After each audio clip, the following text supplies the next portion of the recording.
So, is any questions for Amal, please?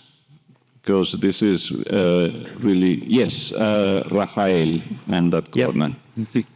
Well, thank you for the talk. It's work closes on my heart, so I love that. I think I'm not trying to answer your questions, but we can talk more later. But one of the things I think it's a huge challenge, especially because you talk, a lot of the ML and HPC and ML, and look at the challenge that you see here, the complexity into a homogeneous system. Mm-hmm. So imagine a heterogeneous system now that you have AI accelerators, quantum accelerators, and so on being part of all of that. So this becomes even more complex. And on the point when you talk about AI, I think there is an issue of data management that they really didn't care at that point. Now they are getting into attention because they see the issues, the limitations. And also there is the point that even the AI community don't know what AI-ready data means. Mm-hmm. If you start talking to different people, they come up with different subjects and different, concepts.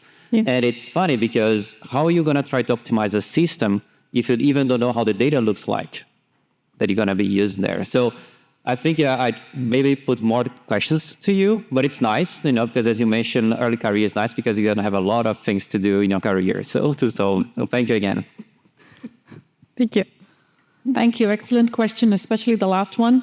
Just to add a comment, I think it would be vital to keep the vendors involved while we're talking about all of these questions, because we need the information to go towards the vendor as well, instead of just within the academic community talking about this. They need to hear us quite often.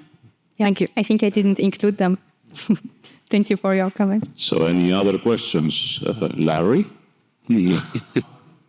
How lovely is that next mic? Oh, well, that's magic solution. So if there is no other questions, then please join me again for a warm thank you to Amal. Thank you very much.